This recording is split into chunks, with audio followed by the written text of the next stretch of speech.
Tumigil ka. Kahit nasaan ka man o kung ano man ang pumupuno sa iyong isipan sa buong araw na ito, itigil mo lahat ngayon. May nangyari sa iyong enerhiya ngayong linggo.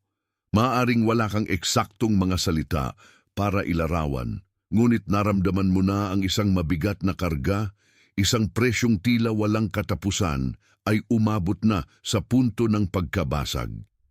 Pumunta ako rito para sabihin sa iyo na ang pagsubok na iyong hinarap, yaong nag-iwan sa iyo na pagod sa kaluluwa, ay sa wakas ay nalampasan na. Wala ka na sa zona ng labanan, tumawid ka na sa pintuan ng isang siklo ng pagsubok.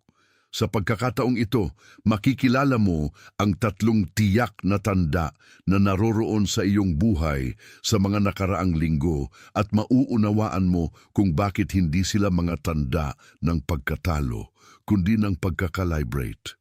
Mauunawaan mo ang hindi nakikitang pattern na nagpahiwatig na ang iyong pagsisikap ay tila walang silbi, na para kang sumusubok na magbukas ng pinto na nakalak na mula sa labas. At higit sa lahat, matatanggap mo ang revelasyon ng plano na kumikilos na para sa iyong susunod na siklo.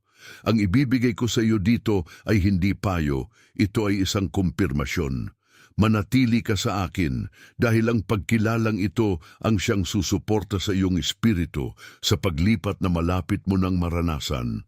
Nakaramdam ka ng isang pagod na hindi kayang gamutin ng ordinaryong tulog. Isang pagkapagod na tila naninirahan sa iyong mga buto. Isang pakiramdam na ibinigay mo ang bawat patak ng enerhiya, bawat pag-iisip at bawat mapagkukunan, ngunit sa pagtingin sa paligid walang nagbago. Pakiramdam mo ay nag-iisa ka kahit na napapaligiran ka ng mga mahal sa buhay dahil pakiramdam mo ay walang makakita sa pasan na tahimik mong dinadala. Ang mga usapan na dati tila normal ay para ng malayong walang saysay na ingay. Pakiramdam mo, kahit na matindi ang iyong pagsisikap, ito ay para kang nagtatanim ng mga binhi sa lupang tila hindi namumunga. Huminga ng malalim, damhin ang bigat na dinala mo rito at matanto na ang lahat ng ito. Bawat sandali ng pagkadismaya ay isang anyo ng pagkakalibrate. Ang katahimikan sa paligid mo ay hindi pag-abandona. Ito ang paghahanda upang marinig mo ang iyong sariling direksyon. Ang distansya ng mga taong dati bumubuo ng iyong pang-araw-araw na buhay ay hindi pagkawala.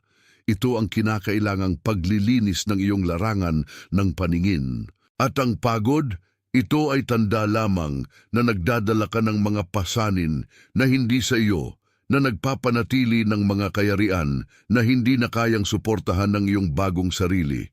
Ang iyong naranasan ay hindi isang pag-aaksaya ng oras.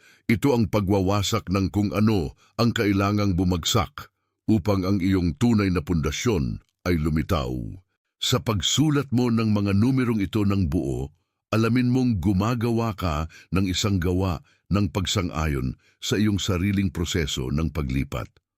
Ang 888 ay ang dalas ng kasaganaan na nagpapakita pagkatapos ng pagsubok. Ang tanda na ang kung ano ang nakakulong ay sa wakas ay handa ng dumaloy.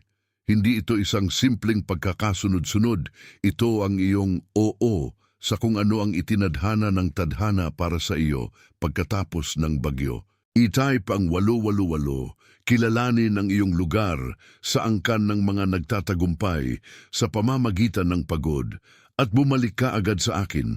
Ngayong kinilala mo na ang iyong pagod ay ang pagsasaayos lamang ng ruta, kailangan nating harapin ang katotohanan tungkol sa iyong kabiguan. Ang diagnosis ay simple at sa parehong oras nakakasira ng loob. Ikaw ay nagpapatakbo mula sa isang pattern ng paglaban na wala ng lugar sa iyong kasalukuyan. Ikaw ay, sa buong huling siklong ito, nakikipaglaban-laban sa mga agos na wala na. Ginugol mo ang iyong enerhiya sa pagsisikap na panatilihing bukas ang mga pintuan na napagpasyahan na ng tadhana na isara, hindi bilang isang parusa, kundi bilang isang gawa ng proteksyon. Ang pagkakamali ay hindi kailanman ang iyong pagsisikap, kundi ang layon ng pagsisikap na iyon. Inilaan mo ang iyong dedikasyon, iyong katapatan, at iyong disiplina sa mga kayarian na matagal nang ubos ang layunin. Sinubukan mong suportahan ang bubong ng isang bahay na ang pundasyon ay hindi na kayang pasanin ang bigat ng iyong itatayo. Para kang nagtampisaw ng desperado laban sa isang agos na, sa totoo lang, ay pabor na sa iyong direksyon. Ngunit sanay na sanay ka sa laban, sa pakikibaka na hindi mo napansin na hindi na kailangan ang pagsisikap. Naging dalubhasa ka sa sining ng kaligtasan, ngunit ang kasanayang iyon ay naging iyong pinakamalaking bitag. Ang iyong lakas ay naging sarili mong hadlang. Naniwala ka na kung titigil ka sa pakikipaglaban, ang lahat ay guguho, samantalang sa katotohanan, kung titigil ka sa pakikipaglaban, magkakaroon ka sa wakas ng espasyo upang makita kung ano na ang itinatayo ng hindi mo nalalaman. Upang maunawaan kung bakit ito nangyari, kailangan nating maglakbay patungo sa tinatawag kong hardin ng nakatago. Isipin, saglit, ang isang lupain na pag-aari mo, isang espasyo na itinalaga bago ka pa isinilang.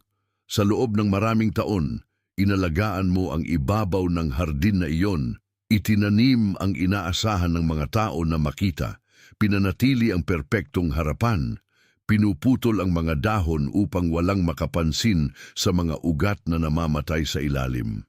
Ngunit ang hindi mo naunawaan ay ang lupa ng hardin na iyon ay kailangang bungkalin. Kailangan itong baligtarin upang ang bagong tanim ay maaaring lumago. Ang panahong iyon ng tila pagkatuyo, ang yugtong iyon kung saan walang sumisibol at naramdaman mong ang iyong pinakamahusay ay walang naidulot ay hindi baog. Ito ay ang masakit na proseso lamang ng pag-aararo ng lupa. Kinailangan ng hardinero na baligtarin ang iyong mundo, ilantad ang mga batong nakabaon, alisin ang mga patay na ugat na sumasakop sa espasyo ng bagong buhay.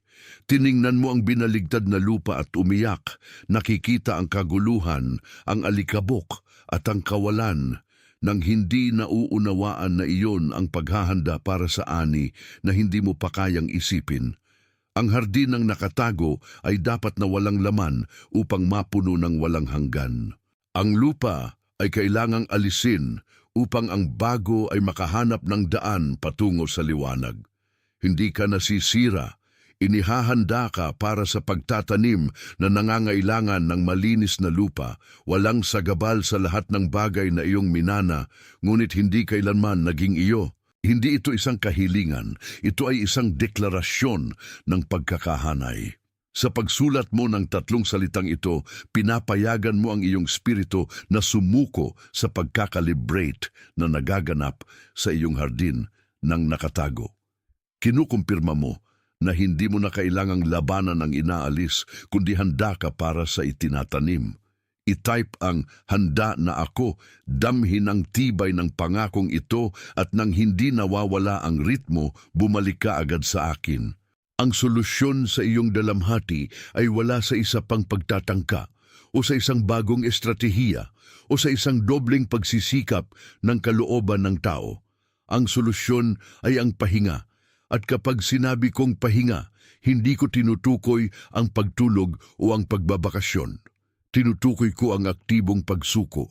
Ang pagsuko ay ang postura ng isang kumikilala na ang plano ay isinasagawa na at ang iyong bahagi ay hindi ang magtayo, kundi ang pahintulutan. Ito ang katahimikan ng mandaragat na, pagkatapos ng mga taon ng pagsisikap na kontrolin ng timon laban sa hangin, sa wakas ay binitawan ng mga kamay na pagtatanto na ang agos mismo ay dinadala ang bangka patungo sa eksaktong daungan na lagi niyang nais marating. Napagod ka dahil naniwala kang ang iyong buhay ay nakasalalay sa iyong patuloy na pagpapanatili, ngunit nakalimutan mong may isang mas malaking kamay na sumasalo sa iyong sariling kamay. Ang paglipat na iyong nararanasan ay hindi isang pagsubok ng lakas ng kalamnan, ito ay isang pagsubok ng tiwala. Ang plano ng Diyos para sa susunod na siklong ito ay hindi nangangailangan na magpagod ka. Ito ay nangangailangan na maging nakahanay ka. Ang iginuguhit para sa iyong mga susunod na araw ay hindi isang bagay na makakamit mo sa pamamagitan ng pawis ng iyong noo, kundi isang bagay na matatanggap mo sa pamamagitan ng kahandaan ng iyong espiritu. Ang pahinga ay ang pinakamataas na anyo ng espiritual na katalinuhan. Sa loob nito lumalawak ang iyong larangan ng paningin. Dito tumatahimik ang mga boses na bumabagabag sa iyo. At dito sa wakas ay lumilitaw ang malinaw na direksyon mula sa mga anino. Hindi ito tungkol sa paggawa ng higit pa. Ito ay tungkol sa pagiging eksakto kung sino ka idinisenyo upang maging, nang walang pangangailangan na patunayan ang kahit ano kaninuman, hindi sa mundo, hindi sa iyong sariling konsensya. Hayaan mong ang binaligtad ay magpahinga sa kapayapaan ng isang nakakaalam na, pagkatapos ng lahat ng naararong lupa, ang binhing nahuhulog ay hindi maiiwasang ang binhi ng masaganang ani. Hindi mo na kailangang pasanin ang bigat ng bukas, sapagkat ito ay naibigay na sa nag-aalaga ng bawat detalye ng iyong paglalakad. Ang pahinga ang selyo na nagtitiwala ka sa hardinero ng iyong sariling tadhana.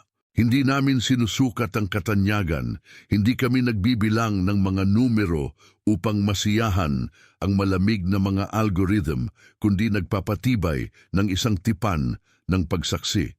Sa pag-iiwan ng tandang ito, nagdedeklara ka nang hindi kinakailangang bigkasin ang isang pantig, na ang katotohanang umikot sa espasyong ito ay nakahanap ng matabang lupa sa iyo. Ito ay isang kilos ng alyansa. Ito ang paraan ng Espiritu na sabihin na ang mensahe ay naipadala, natanggap, at ngayon ay bahagi na ng iyong sariling mapa ng nabigasyon. Damhin ang bigat ng pagkakahanay na iyon. Damhin ang katahimikang dumarating kapag natanto mong hindi ka na naglalakad sa isang nag-iisang disyerto, kundi ang iyong tugon ay umaalingaw-ngaw sa isang larangan ng resonance na mas malawak kaysa sa naaabot ng iyong sariling pangunawa. Ngayon, tumigil ka saglit at huminga ng malalim. Hayaang ang katahimikan ang pumaligid sa iyong paligid. Mayroong isang tao sa iyong buhay na kailangang marinig ang eksaktong mga salitang ito sa sandaling ito. Isipin ang taong iyon na nagtrabaho ng lubos, nagdadala ng pasanin na tila walang ibang nakakakita, isang tao na ang buhay ay minarkahan ng isang kahangahangang disiplina, ngunit ngayon ay nasa bingit ng panghihina ng loob dahil hindi nakikita ang mga inaasahang bunga. Iyong taong lumalakad ng tahimik na bihirang magreklamo, ngunit ang kanyang mga mata ay naghahayag ng pagod ng isang sumusubok na suportahan ang mundo gamit ang kanyang sariling mga kamay, nang hindi alam na ang banal na plano ay nag-aalaga na ng ani. Ang mukha ng taong iyon ay biglang pumasok sa iyong isipan, hindi nagkataon, kundi sa pamamagitan ng isang tawag. Huwag itago ang kaginhawaan na ito para sa iyong sarili. Ipadala ang nilalamang ito bilang isang ministeryo ng pag-aalaga, bilang isang paalala para sa isang tao na, tulad mo, ay kailangang malaman na ang pagsubok ngayong linggo ay nalampasan at na ang panahon ng pahinga ay sa wakas dumating. Bago ang sandaling ito ng revelasyon ay maging bahagi ng iyong pang-araw-araw na kasaysayan, kinakailangang selyuhan ang itinatag sa pagitan ng iyong espiritu at ng kaliwanagang bumabalot sa iyo ngayon.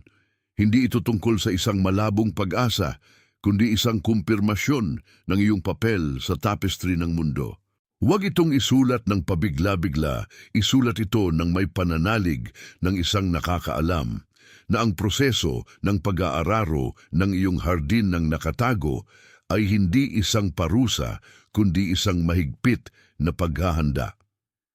Sa pag-type ng pagpapatunay na ito, kinikilala mong ang hirap na iyong pinagdaanan ay hindi upang sirain ka, kundi upang alisan ng laman ang mga lumang kamalig at gawin itong may kakayahang tumanggap ng kasaganaang darating. Inilalagay mo ang iyong sarili sa isang postura ng kahandaan, tinatanggap ang pangako na mamuhay mula sa bagong pananaw na ito, malaya mula sa mga tanikala ng nakaraan at ganap na nakahanay sa disenyo na nagdala sa iyo rito. I-type ng dahan-dahan, damhin ang bawat titik, damhin ang tibay ng iyong pagkakakilanlan na pinapatibay ng deklarasyong ito na nagmumula sa kailaliman ng iyong kamalayan. Ikaw ay pinagkatiwalaan, ikaw ay sinusuportahan, ikaw ay isinugo. Ito ang kumpirmasyon na hinihingi ng iyong paglalakad. Ang patunay na ang iyong pagsisikap, gaano man ito nakatago sa mga mata ng mundo, ay nakita at pinatunayan niya na sumusulat ng bawat kabanata ng iyong pag-iral.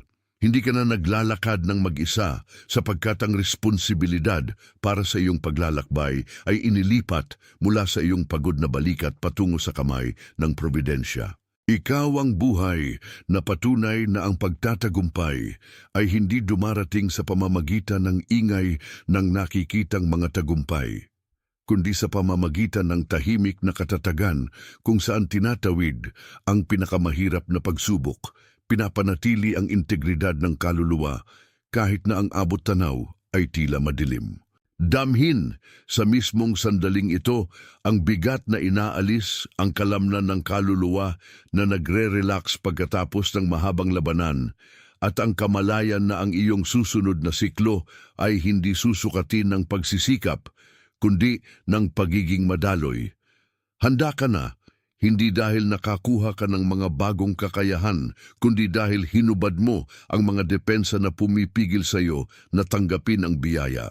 Ang paglipat na iyong naranasan ngayong katapusan ng linggo ay nagmamarka ng simula ng isang bagong panahon ng ani, kung saan ang iyong tanging gawain ay panatilihing nakatuon ang iyong atensyon sa kung ano ang inihahayag at ang tapang na manatili sa pahinga sa harap ng pangako. Sa mismong sandaling ito, habang ang katahimikan ng gabi ay kumakalat sa iyong paligid, kailangan mong malaman na hindi mo nararanasan ang proseso ng paglilinis na ito ng nag-iisa. May libu-libong kaluluwa nakakalat sa bawat sulok ng mundong ito na nararamdaman din ang eksaktong parehong bigat at ang parehong paglaya na nararanasan mo ngayon. Na habang humihinga ka, daan-daang tao ang tumatawid sa mismong sandaling ito. Ang paglipat mula sa sakit patungo sa pagkilala ng banal na kalooban na bumubuo ng isang hindi nakikitang network ng mga puso na nagpasya na ang laban ay hindi nagagamit ng sariling mga bisig kundi ng ganap na pagtitiwala. Bahagi ka ng isang layunin na hindi nangangailangan ng anunsyo o mga ilaw ng entablado upang umiral dahil ang lakas ng kung ano ang totoo ay nakasalalay mismo sa tahimik at palagiang kalikasan nito. Ang pagkakaisa na nararamdaman mo ngayon, ang kakaiba at malalim na koneksyon na ito sa hindi kilala, ay ang patunay na ang iyong landas ay nagtagpo sa landas ng marami pang iba na, tulad mo, ay tinawag para sa partikular na sandaling ito ng espiritual na pagkakalibrate. Kayo, ang mga nagpasyang tumigil sa pagtakbo laban sa hangin upang sa wakas ay pahintulutan ng inyong sarili na mailigid ng simoy ng providensya. Ang pagkakasabay na ito ay hindi isang aksidente, ni isang istatistikal na pagkakataon, kundi isang convergence na inihanda upang walang makaramdam na pinabayaan sa pagtawid. Isipin, sa isang maikling segundo, ang napakalawak na ito ng mga tao sa iba't ibang time zone, sa iba't ibang realidad, lahat ay humihinto sa parehong sandali upang huminga at tanggapin na ang pagsubok ay nalampasan. Ang bawat isa sa kanila, tulad mo, ay inaanyayahang bitawan ng mga tali na pumipigil pa rin sa kaluluwa sa takot at labis na pagsisikap.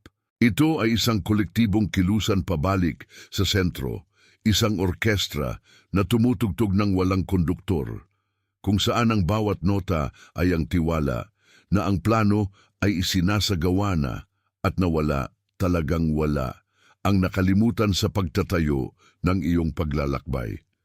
Kapag nakilala mo ang iyong sarili sa karamihang ito ng mga pinili, ang iyong kalungkutan ay mawawala na magbibigay daan sa isang kamalayan ng pag-aari na lumalampas sa mga hangganan ng kung ano ang makikita o mahahawakan. Nauunawaan mo na ang iyong linggo ng pagsubok ay hindi isang nakahiwalay na pangyayari, kundi isang mahalagang piraso sa isang mas malaking mosaic kaysa sa kayang unawain ng iyong pangunawa ng tao ng mag-isa.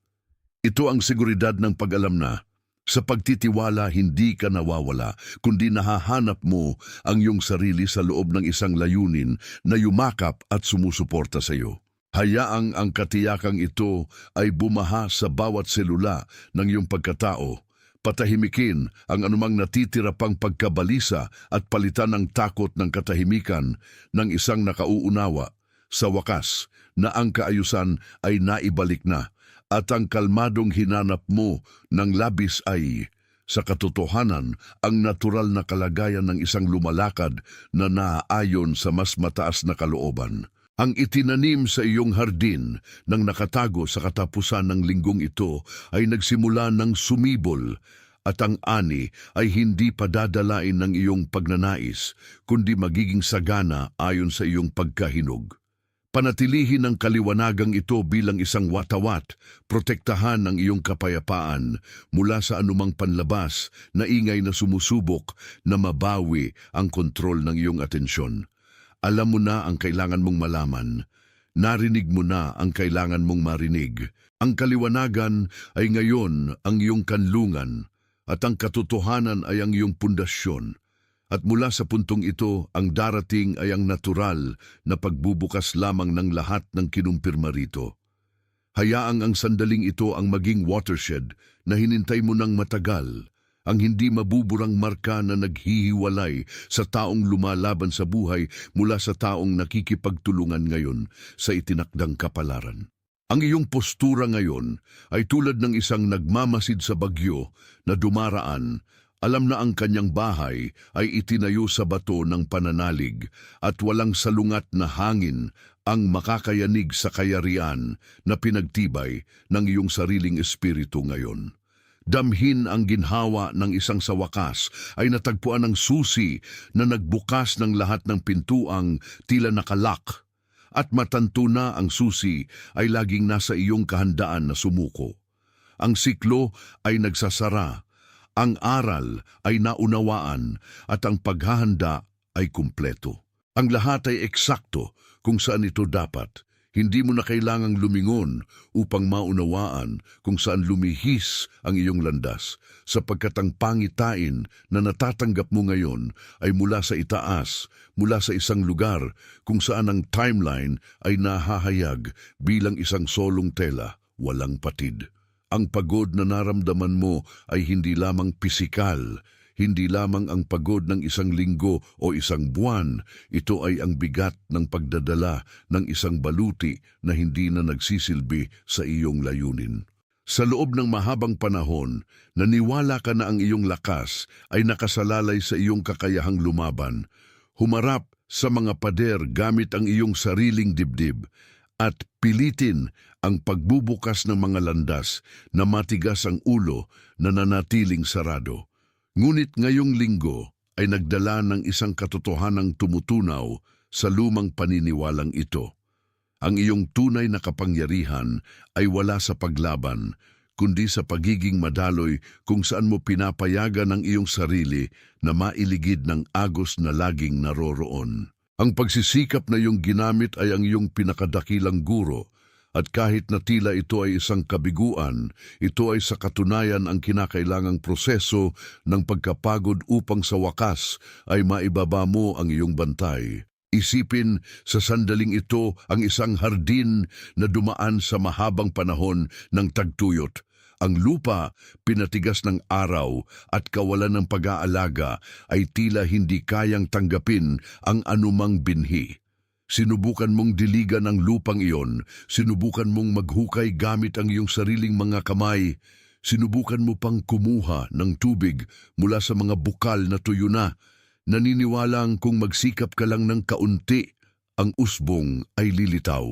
Ngunit ang hindi mo napansin ay ang mismong proseso ng pagbubungkal ng lupa, kahit na sinamahan ng sakit at pagkabigo, ang naghanda ng lupa para sa ulan nakakatapos lamang bumuhos. Ang iyong hardin ng nakatago ay hindi namamatay. Ito ay nililinis ng lahat ng mga damong ligaw na tumubo mula sa mga intensyong hindi sayo. Bawat sandali na nakaramdam ka ng kalungkutan, kung kailan hindi narinig ang iyong boses, o kung kailan tila hindi nakikita ang iyong gawain, ay sa katunayan isang patong ng proteksyon na inaalis upang ang kakanyahan ng kung ano ang tunay mong ginawa ay makahinga sa wakas. Hindi ito isang kahilingan, ito ay isang deklarasyon ng isang tumigil sa pakikipaglaban sa kanyang sariling kalikasan.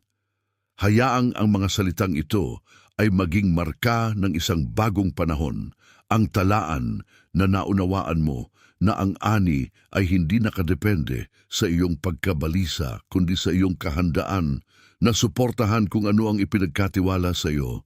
Sa pag-type, hindi ka lamang nagpapadala ng mensahe, ikaw ay naglalagay ng angkla ng isang bagong postura sa iyong kamalayan, pinapayagan ang revelasyon na maging matatag kung saan dati ay kalituhan lamang. I-type at bumalik sapagkat mayroon pang dapat masipsip mula sa revelasyong ito. Ang susunod na mangyayari ay isang kilos ng pahinga, hindi ng pagkawalang kilos. Marami ang nagkakamali sa katahimikan bilang kawalan ng aksyon, ngunit ang katahimikang tinitirhan mo ngayon ay isang lugar ng napakataas na aktibidad. Dito iginuhit ang plano ng Diyos para sa iyong susunod na siklo, hindi sa pamamagitan ng mabilis na paghampas ng brush, kundi sa pamamagitan ng katumpakan ng isang nakakaalam ng tamang panahon ng bawat panahon. Sinisimulan mong mapagtanto na ang mga pintong hindi nagbukas ay sa katotohanan mga proteksyon laban sa mga landas na hindi hahantong sa iyong orihinal na destinasyon. Ang paglihis na itinuring mong pagkakamali ay, sa esensya, isang mabait na pagre-redirekta. Hindi ka nahuhuli, hindi mo pinalampas ang tamang oras. Ikaw ay, sa buong linggong ito, ini-calibrate para sa isang frequency na makakamit lamang ng mga tumatanggap na hindi na nila kailangang pasanin ang bigat ng mundo sa kanilang mga balikat. Ang iyong pagtitiwala ay ang iyong pinakamalaking kontribusyon sa kung ano ang darating. Tingnan mo na ngayon ang mga taong dumaraan sa iyong buhay, yung mga nakakasalamuha mo sa maigsing sandali, maging ang mga nananatili sa iyong isipan nang may pagpupursige na hindi mo maipaliwanag. May isang tao, isang partikular na individual, na tahimik na naglalakad, isang taong pagod na rin sa kakasubok, isang taong tulad mo ay nagdadala ng ningning na hindi pa lubusang nauunawaan ng mundo. Ang mukha ng taong ito ay pumapasok sa iyong isipan ngayon dahil kailangan niya ang kaginhawang katatanggap mo lamang. Huwag mo siyang hanapin upang ipaliwanag ang iyong narinig.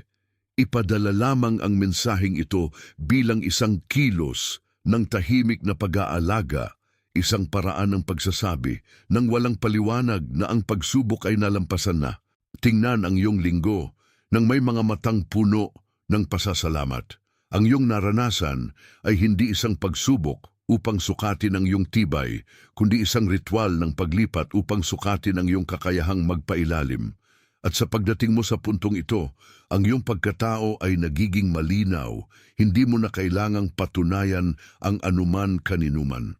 Bago natin tapusin ang oras na ito, i-type ang mga salitang "Ako ang pinili" sa mga komento.